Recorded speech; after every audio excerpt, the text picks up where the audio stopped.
प्रिय गाइज, हमारे Shiv comedy song YouTube channel में आप लोगों का स्वागत है। हम हमेशा आप लोगों को कुछ न कुछ नॉलेज देते हैं, जानकारी देते हैं। हमारा चैनल नॉलेज से संबंधित है। आज हम आप लोगों को बताएंगे याद रखने का तरीका, पढ़ाई को याद कैसे रखें। दोस्तों, आप सभी लोगों ने यह सुना होगा कि बहुत से बच्चों को बहुत ज़्यादा पढ़ने पर भी याद नहीं रह पाता। इसका एक ही कारण है, नो कंसंट्रेट, अर्थात उसका ध्यान एक स्थायी जगह पर नहीं रहना। दोस्तों, सोचिए आप कि आप लोग पढ़ाई क्यों नहीं कर पा रहे हैं। क्या कमी है आप लोगों के अंदर, ये याद क्यों नहीं रह पाता। आप स्वयं ही सोचिए और आपका सॉल्यूशन ऑटोमेटिकली आप स्वयं ही निकाल पाओगे। पहले तो ये देखो कि हमारा ध्यान कहाँ कहाँ भटकता है पढ़ते समय। उस पढ़ते समय जब ध्यान भटके तो उसको केवल पढ़ाई में ही लगाओ। अगर पढ़ते समय अन्य चीज़ों का आप ध्यान रखोगे तो आपको कुछ फ़ायदा नहीं होगा। भाई, पढ़ते समय केवल पढ़ाई का ही ध्यान रखो, दूसरी चीज़ों में बिल्कुल ध्यान मत दो। कौन क्या कर रहा है, कौन क्या नहीं कर रहा है, कौन कहाँ जा रहा है, इन सब बातों पर आपको ध्यान नहीं देना है। भाई, मैं भी पढ़ा था, लेकिन मेरे क्लास में पहले बाउंड्री नहीं थी, अब तो बाउंड्री हो गई है, बच्चे बाहर नहीं देख पाते। लेकिन पहले बच्चे साधनों को देखते रहते थे, टीचर तो कहीं और पढ़ा रहा है और उस बच्चे का ध्यान कहीं और है। ऐसे कोई पढ़ाई थोड़ी होती है। पढ़ाई जब होती है, टीचर पढ़ा रहा है तो सिर्फ टीचर की बातों पर ही ध्यान दो। उसकी एक एक चीज़ आपके घट में उतारो, वो क्या बोल रहा है, क्या कह रहा है, उन सब बातों को अपने घट में उतारो। केवल ध्यान आप लोगों को टीचर पर ही होना चाहिए। और अगर आप सेल्फ स्टडी कर रहे हो तो आप लोगों का ध्यान किताब में ही होना चाहिए और आप लोगों को किताब के प्रश्नों से अलावा कुछ भी नहीं सोचना है और ना ही देखना है, तभी आप लोगों को याद रह पाएगा। भाई, आप एक बात के ध्यान रखो कि आप शोरगुल, जहाँ पर शोरगुल होता है उस जगह पर आप लोगों को पढ़ाई नहीं करनी है, क्योंकि जहाँ पर शोरगुल होगा तो वहाँ पर आपका ध्यान भटकेगा। ये तो है ही, ये बात को तो आप सभी जानते हो कि ध्यान अवश्य भटकेगा शोरगुल की जगह। और आप लोगों को एकांत में पढ़ना है, केवल एकांत में पढ़ाई अच्छी होती है, अन्यथा पढ़ाई अच्छी नहीं होती है। क्योंकि आप अगर शोरगुल में पढ़ोगे तो आप लोग परेशान हो जाओगे पहली बार तो। और दूसरी बात यह है कि कोई न कोई कुछ न कुछ काम बता ही देता है, अब उसका भी काम नहीं किया तो परेशानी, और अपनी पढ़ाई नहीं की है तो भी परेशानी। इसलिए भाई, आप लोगों को एकांत में पढ़ना चाहिए ताकि कोई दूसरा अपने ध्यान को डिस्टर्ब ना कर सके। और दूसरी बात, पढ़ते समय आप लोगों को कोई मोबाइल वगैरह आदि चीज़ों पर बिल्कुल ध्यान नहीं देना है। अगर आप मोबाइल वगैरह आदि में ध्यान रखोगे तो आप लोग पढ़ नहीं पाओगे। अगर मोबाइल में भी ध्यान देते हो तो सिर्फ उसमें पढ़ाई की चीज़ ही देखो। अगर और चीज़ देखोगे तो आप लोगों को कोई फ़ायदा नहीं होने वाला। इस बात का अवश्य ध्यान रखना। हाँ, एक बात और, बहुत से लड़कों की गर्लफ्रेंड होती है और बहुत से लड़कियों की बॉयफ्रेंड होते हैं, तो उनसे आप या तो समय समय पर बात करो, हो सके तो। अगर ऐसा भी ना हो सके तो उनको छोड़ दो। अगर छोड़ दो तो और भी अच्छा। अगर उनको नहीं छोड़ सकते तो आप सिर्फ समय समय पर ही बात करो।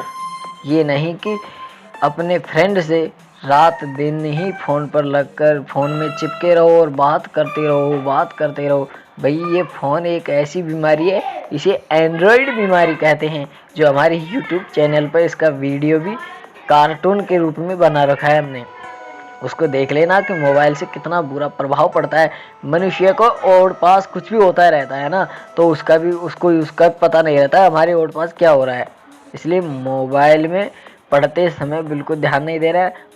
और ना ही अपनी फ्रेंड या गर्लफ्रेंड या बॉयफ्रेंड को कॉल अटेंड करना है। आप लोगों को इतना ध्यान रखना है कि हमको सिर्फ पढ़ाई करनी है। दोस्तों, ये मैं वादे के साथ कह सकता हूँ कि पढ़ाई में आप लोगों को कोई नहीं रोक सकेगा। अगर स्वयं भगवान भी आ जाए ना, तो भी वो भी आपको पढ़ाई में आगे बढ़ने से नहीं रोक पाएंगे, क्योंकि आप एक अच्छी मेहनत कर रहे हो। उस समय आप एक अच्छी मेहनत कर रहे हो। तो एक बात और बताऊं,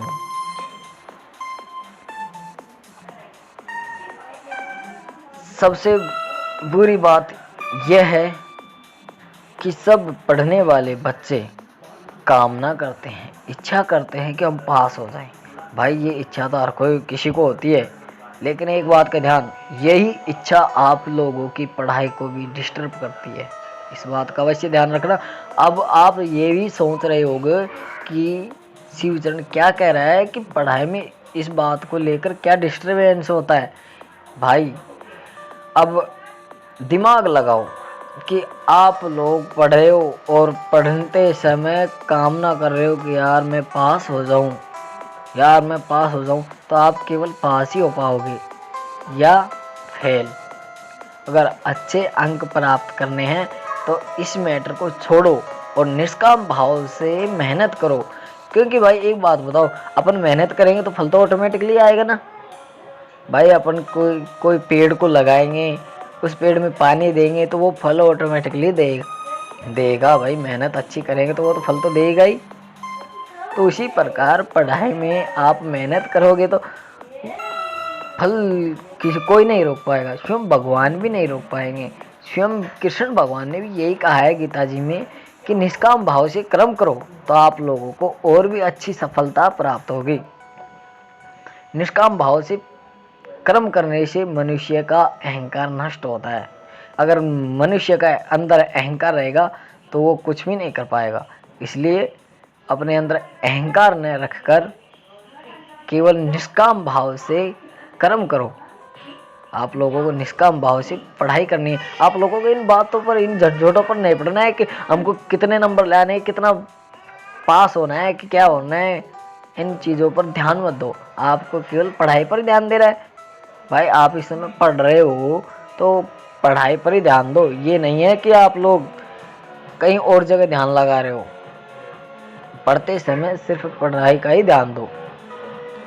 हाँ, एक बात और, हमने एक वीडियो बना रखा है अपने YouTube चैनल पे कि पढ़ाई कैसे करे, उसका सिस्टम बता रखा है कि किस समय किस प्रकार पढ़ाई करनी है आप लोगों को। तो अगर उस तरीके से आप लोग पढ़े हुए तो और भी अच्छा फायदा होगा।